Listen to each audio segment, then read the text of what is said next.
The fake Bhutanese refugee scam continues to grip the nation as the main mastermind of the scam, Sanu Bhandari, has revealed that he had given huge amounts of money to high-ranking officials at the administrative hub Singhdarbar and the Prime Minister's official residence in Balwatar. According to police source, the names of those alleged of their involvement in the case and are on the run have been revealed. Good morning, I'm Abhyuday Shrestha, and these are the headlines of the hour. Cabinet meeting holds discussions on the government's policies and programs and the upcoming budget. Newly appointed Minister Mahato and State Minister Yadav administered the oath of office in secrecy. The main mastermind of the fake Bhutanese refugee scam, Sanu Bhandari, gives statement to the police saying there were transactions of millions of rupees carried out within Singhdarbar and Balwatar. The U.S. distances itself from an incursion into Russia. Moscow says Russian forces killed 70 armed insurgents who entered from Ukraine. And Chennai Super Kings storm into the finals of the Indian Premier League, defeating defending champions Gujarat Titans by 15 runs. Lucknow Super Giants and Mumbai Indians to clash in the second qualifier tonight. The meeting of the Council of Ministers this morning has held discussions regarding the government's policies and programs and the upcoming budget for the next fiscal year. Discussions on the government's policies and programs have been continuing at the House of Representatives from last Sunday. According to a source, discussions were held regarding Prime Minister Pushpakamal Dahal's upcoming India visit as well. Prime Minister Dahal is making preparations to visit India next week. The cabinet meeting was also held yesterday. The meeting had decided to celebrate National Education Day every year on 2nd of Asoj as per the Nepali calendar. Newly appointed Minister for Forest and Environment Birendra Prasad Mahato and State Minister for Science and Technology Pramila Kumari Yadav were administered the oath of office in secrecy this morning. President Ramchandra Podel administered the oath of office in secrecy to Minister Mahato and State Minister Yadav at the office of the President at Shital Niwas earlier this morning. Both Minister Mahato and State Minister Yadav, who are from Janata Samajwadi Party, are scheduled to assume office today itself. The cabinet was given a full shape following its expansion for the 11th time yesterday. With this, the government led by Pushpakamal Dahal now comprises of 22 ministers and 3 state ministers. The cabinet has been expanded on 11 occasions since Prime Minister Pushpakamal Dahal assumed the country's top executive post on 25th of December last year. The main mastermind of the fake Bhutanese refugee scam, Sanu Bhandari, has given a statement to the police saying that millions of rupees were handed to high-ranking officials at the administrative hub Singhdarbar and the Prime Minister's official residence in Balwatar. Bhandari, in his statement to the police, revealed that he had handed money to then Home Minister Ram Bahadur Thapa, his wife Nain Kala's son Pratik, and security advisor Indrajit Rai. Bhandari also claimed that he had also given money to former Deputy Prime Minister Top Bahadur Raimaji and his son Sandeep. Likewise, he also stated that money was handed to then Prime Minister KP Sharma Oli's personal secretary Rajesh Bajracharya and advisor Ajay Kranti Shakya. While giving statement to the police, Bhandari also said that big amounts of money were given to high-ranking officials, including then Home Minister Balkrishna Khan and Home Secretary Tek Narayan Pandey. He revealed that he had provided 55 million rupees through Indrajit Rai and had given Rai's son Neeraj 15 million rupees. Bhandari also informed that through Indrajit Rai, he had handed 10 million rupees to Prem Kumar Rai, the then Home Secretary and incumbent head of the anti-corruption body Commission for the Investigation of Abuse of Authority. Although the police have submitted their investigation report to the District Government Attorney Office, the police say the investigation into the fake Bhutanese refugee scam is still ongoing. The police submitted a 150-page report with recommendations for action against 33 defendants, including 16 that have been arrested and 17 that are still absconding. According to the statistics received from police source, those included in the list of absconding individuals are Keshav Tuladar, Lakshmi Maharjan, Dhiren Rai, Mohan Raj Rai, Deepa Humagai, Sunil Budathoki and Binita Sangdeng Limbu. Likewise, Rajesh Aryal, Ashish Budathoki, Gokul Thapa and Rama Thapa are also in the list. The police have made Neeraj Kumar Kharel, Haribhakta Maharjan and Ashok Pokhrel defendants as transactions were made from their accounts during the scam. CPN-UML chairperson KP Sharma Oli has claimed that his party is not involved in the fake Bhutanese refugee scam. Speaking during the meeting with the officials of the party's sister organization yesterday, Chair Oli claimed that CPN-UML was not involved in the fake Bhutanese refugee scam. Oli added that he would rather make efforts to take action against those involved in corruption. CPN-UML chairperson Oli expressed grievances, saying that efforts were being made to tarnish the party's image. Oli further said that the Nepali society is going through a difficult phase and the country is reeling under economic crisis. The Supreme Court has remained devoid of leadership for the past 15 months. The Constitutional Council on 8th of May had recommended acting Chief Justice Hari Krishna Karki for the post. However, the hearing has yet to begin amid failure to form the Parliamentary Hearing Committee. As per the legal provision, 15 lawmakers approved by both the lower house and the upper house will be members of the Parliamentary Hearing Committee.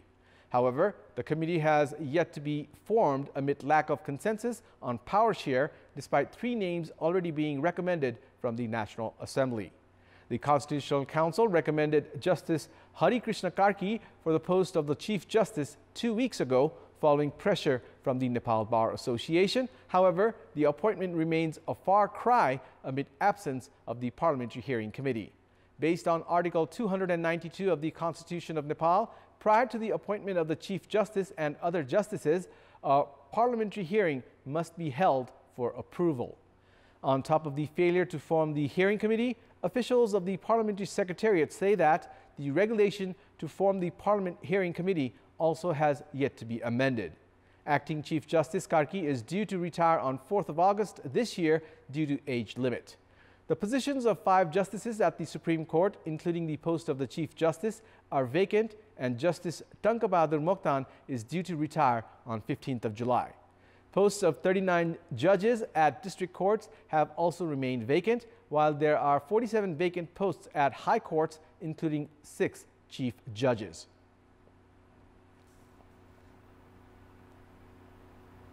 We'll take a short break here. We have more news coming up. Welcome back. The government began feasibility studies for an outer ring road some 2 decades ago, considering the increasing population density and the number of vehicles in the capital. The outer ring road project has been receiving budget since the Nepalese fiscal year 2061-62, in which time many landowners have been compensated for land acquisition purposes. However, the project has yet to kick off. The government had back then envisioned of an 8-lane ring road that connected Kathmandu, Bhaktapur and Lalitpur. In the first phase, mapping of the 6.6-kilometer section between Chobar-Satungal was done. However, the government has yet to issue land acquisition notice for the project. The project file has been collecting dust at the Ministry of Urban Development instead. Around 8,000 ropanis of land was to be acquired, with 14,000 landowners to be compensated in the first section. However, with the project plans remaining in the shelves, the section is now full of concrete houses. This has raised the compensation amount by at least 1 billion rupees. It was earlier estimated that the project would need acquiring between 80,000 to 100,000 ropanis of land for the overall project, and it would take 72 billion rupees. However, the investment cost has now gone up to 200 billion rupees. Around 2,219 new houses have been built as the Kathmandu Valley Development Authority carried out a survey last year. The project now lacks clear resource for funding. Meanwhile, administrative costs of the project so far has totaled 130 million rupees, while feasibility study of just around 54% of the road has been conducted. It's time now for our segment Public Pulse, where you text us with your opinion. Public Pulse. Here's the question. Why has the Outer Ring Road construction project remained stranded despite the lapse of 21 years? Your options are A, lack of commitment, B, problems with land acquisition, and C, lack of resources. The voting is on. Type NEWS, select your option A, B, or C, and send it to 34001 to share your opinion with us. In our Public Voice segment, we had asked people in several provinces how have users benefited from community forest. Let's take a look at what they had to say. Public Voice. सामुदायिक वनले गर्दा चाहिँ हामीले हरेक वर्ष दाउराहरू किन्नु पर्दैन आफ्नो जंगल नभए पनि सामुदायिक जंगलबाट घाँस दाउरा सोतर काठ राम्ररी चलाउन पाइन्छ सामुदायिक वनले जति दिनुपर्ने हो त्यो दिन सकेको छैन भोज भातहरुको लागि दुना टपरी अनि हरियो घाँस स्याउलाहरू उपभोक्तामा जो बसेको छ नि उपभोक्ता समितिमा तिनीहरुलाई फाइदा छ घाँस सोतर पतकर लगायत सम्पूर्ण वन पैदावारहरू चाहिँ सहज ढंगबाट उपभोक्ताहरूले प्राप्त गर्न सकिरहेछ सामुदायिक वन महासंघबाट अथवा चाहिँ वन उबाट चाहिँ हामीलाई चाहिँ जुन अभिवृद्धि क्षमता अभिवृद्धि सम्बन्धीको तालिमहरू काठहरू पनि पाइराखेका छन् दहतो तिरेर काठ पाइएको छ दाउरा भयो घाँस भयो स्वच्छ हावा पनि पाइने मधेसमा कुनै प्रभावकारी यो समितिले गर्दा छैन नाङ्गा खुइले डाँडाहरूमा बिरुवा रोपण गरेर हरियाली बनेको छ निवेदनहरू चढाएर हामीले किलाहरू अनि गोठको लागि हामीले डाँडाहरू केही खामहरू पनि रुखहरू नकाटेपछि संरक्षण गरिसकेपछि मुहानहरू पनि नसुक्ने आम्दानीको स्रोतहरूले गाउँ तहमा विकास भएको छ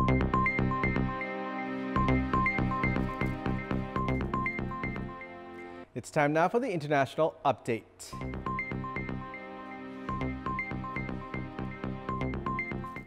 The U.S. has distanced itself from an incursion into Russia, which Moscow says ended the defeat of armed insurgents who entered from Ukraine. Parts of the border region of Belgorod came under attack on Monday in one of the most major cross-border raids since Russia invaded its neighbor last year. Russia later released pictures of abandoned or damaged Western military vehicles, including U.S.-made Humvees. The U.S. insisted it did not encourage or enable strikes inside of Russia. A State Department spokesman acknowledged reports circulating on social media and elsewhere that U.S.-supplied weapons had been used, but said his country was skeptical at the time of the veracity of these reports. In a news briefing yesterday, Matthew Miller said it is up to Ukraine to decide how to conduct this war. Villages in Belgorod near the border were evacuated after coming under shell fire. Russia says 70 attackers were killed and has insisted the fighters were Ukrainian. But Kiev denies involvement, and two Russian paramilitary groups opposed to Russian President Vladimir Putin say they were behind the incursion. We have more news coming up, but right now it's time for another short break. Welcome back. It's time now for the sports news. Sports news. Nepal are clashing against India in their last group stage match of Kava Women's Volleyball Challenge Cup. The Group A match is scheduled to kick off at 3 this afternoon at the covered hall in the premises of the National Sports Council in Tripureshwar. Both the teams have already qualified for the semi-finals without losing any matches, and today's match will decide who will become the winner of Group A. Nepal had registered easy wins against Kyrgyzstan and Bangladesh without losing a set. Meanwhile, in a match that concluded just a while ago, Kyrgyzstan defeated Bangladesh in 3 straight sets.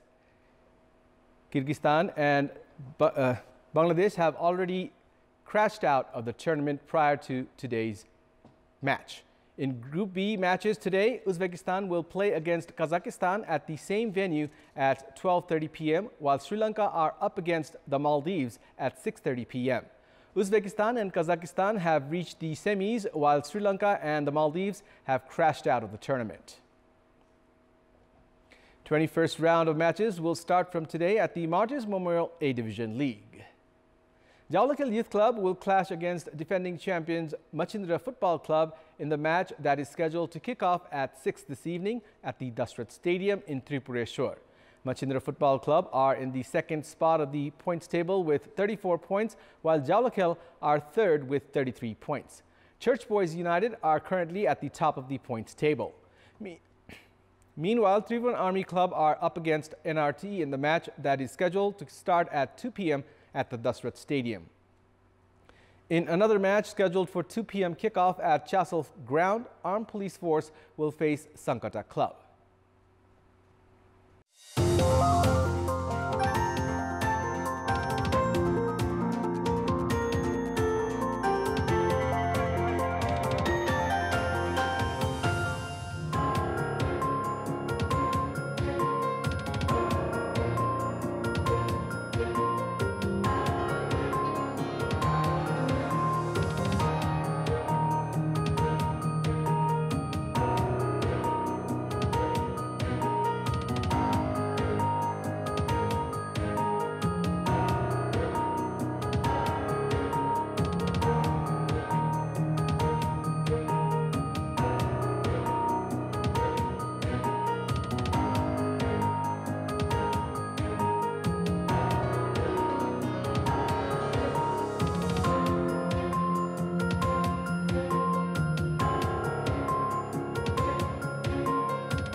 That's all for the moment. Thank you for watching. Have a good day.